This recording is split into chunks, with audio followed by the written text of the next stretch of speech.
all, it is Ragarath. I am back, and Firehose have done us a super solid in releasing Techtonica version 0.1.1 a whole day early. Good job, Firehose. Woo! So, let's have a look at what they've done, because there's going to be more than the big things they've talked about. Sorry for the bad jokes. Okay. Expect bad jokes. So the big one, the in-game metrics, guys. So as you can see, this appears in the bottom left-hand corner. This is for a smelter. So point at a machine and it will tell you how much of each item it is using or producing. And this has been wanted for a long time, and it's going to save us all a lot of headaches in working out our mathematics. Mental or paper with just all recipes and machines to feature much friendlier numbers. You might need to take off your shoes to count the double digits, but at least it'll be easier. We also buffed the speeds for the Mark 1 and Mark 2 conveyor belts. So Mark 1 is now 240 per minute. Initial core composer changes. So this is the change from the core composer building up and then into a mushroom at the top to building straight up in a straight line now. But they've removed the cap with how high it can go. So if you find a good space in a cavern like this one by the freight elevator, then it can go up a long way. So that will help. And they've also reduced the amount of cores needed, so only about 6,500 are now needed to complete the research tree. So what's this meme? Oh, okay, so the mushroom hiding away, and out comes our straight tower. Okay.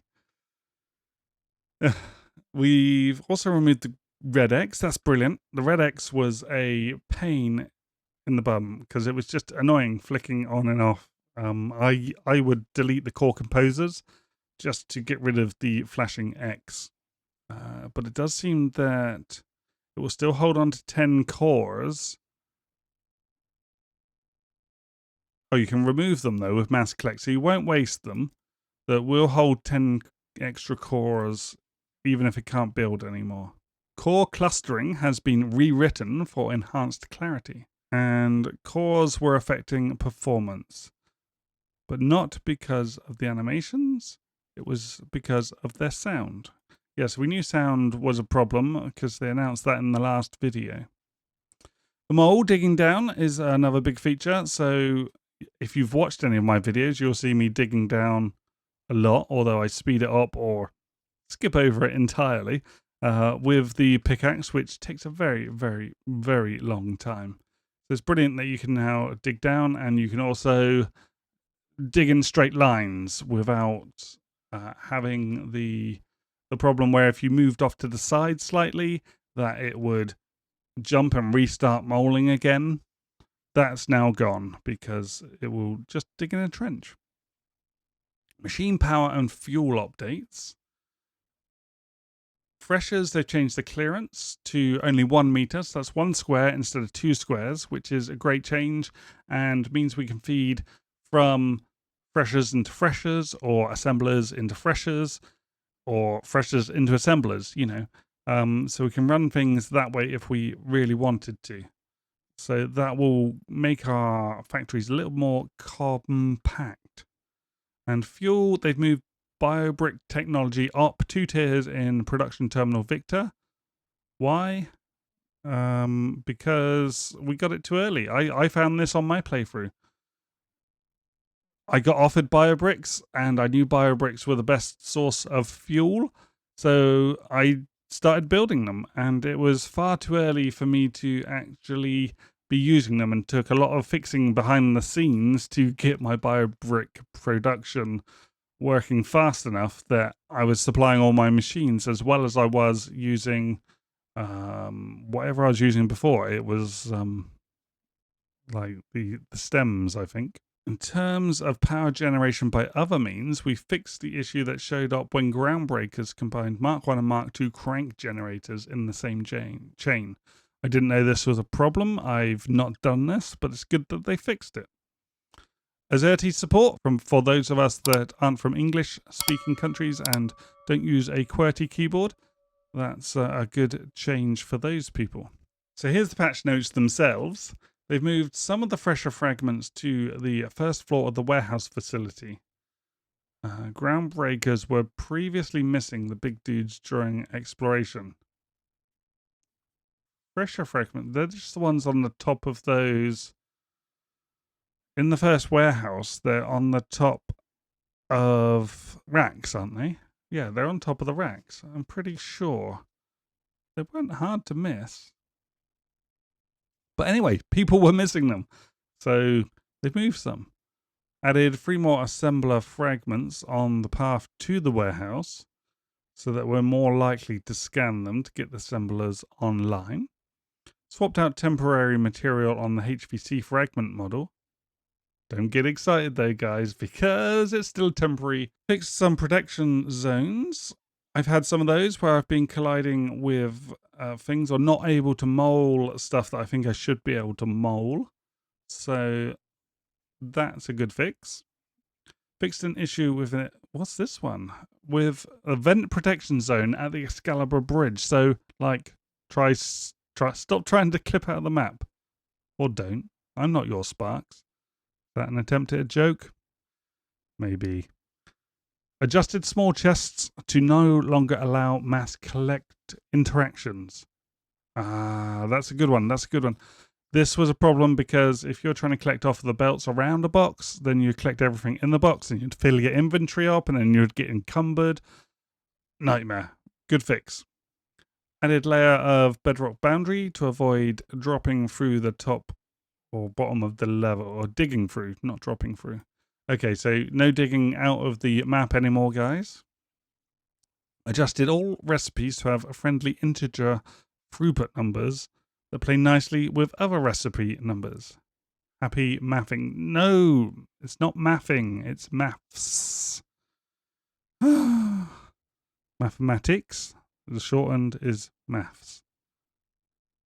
Sorry, bugbear. Adjusted all machine speeds to have friendly integer throughput numbers. Happy mathing again. Adjusted fresher recipes that enabled an exploit where groundbreakers could get infinite ink. Oh no! They've taken away our infinite ingots, guys. So a video that I've got linked above that no longer applies by the looks of it. You can no longer fresh some of these items to get infinite ingots. Oh. I did say in that video, though, that they would probably patch that out because I doubt it was intended. Buffed Mark 1 and Mark 2 conveyor speeds. Yeah, we read about that above. Core Composer limit. Yeah, Core Composer. Reduced costs of all tree technologies. That will be to match the amount of cores we have now, which is only 1,500 purples and 5,000 blues to unlock everything. BioBrick technology has been moved up 2 tiers. We've read about that as well. And the fresher clearance. So mechanics and feature changes. In-game metrics added. Digging down. Height limit on the core composer. Making the sky the limit. No, the sky is not the limit. The cavern ceilings are the limit. Unless you dig through them. But then you get the boundary bricks now anyway. So changed core composer to build straight up. Yeah. Disabled the red X. And restricted inserters from loading core composers when they have 10 pending cores to place. Yeah, so when they're loaded with 10, but you can collect them with mass collect from the core composers, which I never realized. I just thought I was losing them. The introductory monorail quest has been simplified down to build 2 depots. Should now be able to complete the quest without issue. Thanks, Sparks. So, yeah, we couldn't complete the monorail quest at all, which was an issue. And I wonder if it was a problem with building the number of rails between. I wonder if they can't count them properly for some reason, because they've simplified it to just the 2 depots at either end of the rails now. 100 assemblers achievement will now not remind you every 10 assemblers, but only every 50. Tutorial quest added for the hover pack and rail run. This is a good one, because I still haven't worked out the rail runner. I haven't needed it, so I just ignored it. But that will be good to have an introduction quest to that one. Item description text changed for the hoverback and rail runner, reinforcing how groundbreakers control them, because we know tutorial quests are the worst. So we don't even have to do the tutorial quest because it will tell us how to use them. Databank updated for machine changes, so that will be the new numbers. Mass arrays renamed mass deconstruct to avoid confusion around its functionality. Did people get confused about that? What? Oh, people thought it would permanently delete the machines. No. But anyway, that's not really a massive change, and mass deconstruct makes sense and doesn't really change the meaning. Signal unlock quest involving the activation of unknown technology changed. The tech required is now core clustering. But what is core clustering? I still haven't worked it out. I don't know, because I've activated it and it didn't seem to do anything. In-game description of core clustering has been rewritten for clarity. This is still mid-late game tech, and we plan to offer even more clarity in-game as it develops. To be fair, even some of us were confused about this, so even Firehose didn't know what they were doing. Great. An on-screen tip now appears after key door repair quests become activated, telling you how to turn them on or off. Brilliant.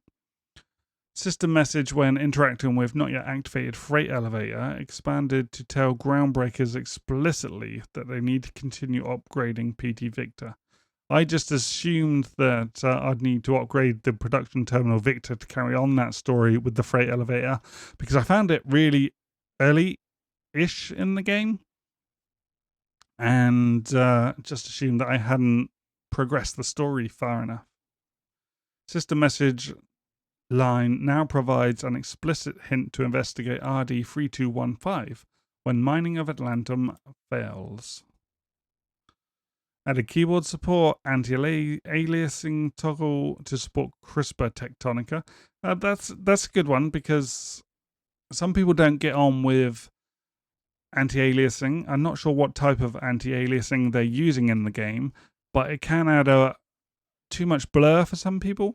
And CRISPR textures, although accepting the jaggies that come along with that would be needed, I guess. Reworked sound to better prioritize nearby machines, helping with performance for factories with lots of cores and belts. So it wasn't just cores then, like they said above. It is belts as well. I wonder if it was machines as well. Optimizations to sound. Progress indicator. Oh, that's a good one to mention. The save progress indicator is now a Techtonica T in the bottom right hand corner, and if it is showing, do not quit out of the game. You have a chance of corrupting your save, so if that is still showing in the bottom right hand corner, do not quit, do not lose your save, guys. Be safe. Bug fixes. Remove progress is stopped while the game is paused. Oh, in multiplayer mode. Okay, this was a lie. It's a cake, guys. Fixed a bug where errors could cause performance degradation or crashing when language was set to Polish. We're sorry to all of Poland. This was a weird one. So the game got worse if you were Polish. Sorry, Polish people. Fixed bug where the title crashed when quitting application via Xbox Shell. That's Xbox on PC, so that'll help you Xbox guys out. Fixed multiple errors that could lead to disconnects during multiplayer modes. Fixed bug with overclocked steam achievement not triggering properly. Fixed bug where building a monorail system yep. Fixed bug where too many sound sources from cores, but oh, they mentioned that above. But yes, so it is belts or other machines. So it was everything. It was just sound, guys. They found the bug and they've squashed it. So we should get better performance. Woot! Fixed multiple errors with localized text. Yeah. Removed scannable object for SML PowerTrim 2 Tech, which is not available in game currently. Replaced incorrect upgrade icons in the tech tree. Fixed a bug with world geometry near a warehouse facility that could result in the groundbreaker being ejected from the level. Funny to hear about, horrible to experience, I can imagine, but never happened to me. Fixed a bug with creating power generation issue. Yeah, we read that one. So we do have a few known issues still. They've utilized Google Translate for some of the text changes in the update. Some localization, by the looks of it, might be slightly off, guys, so forgive them for that until they get that corrected with a proper translator. The mole VFX can disappear if Groundbreakers tweak super specific settings while it's still playing. If this happens to you, reload and save from them. I had this happen to me once, actually, and I thought it was just my machine and my game at the time, but it sounds like it was a problem, and I only had it happen once, but it's good that they fixed it. Our new audio sliders are fancy, but one of them doesn't work, the ambience one by the looks of it. The mining drill inspector panel indicates miners are mining resources when pointed at non-ore veins. This is false. They are not mining those resources. They still dig, though. Yeah, when I did my 50 mining drill Mark II video, which I still haven't released actually, is I put some of those just facing a wall, and they do drill through the walls, but they don't mine anything. Fuel stats in the inspector panel show consumption rates rounded to the nearest integer.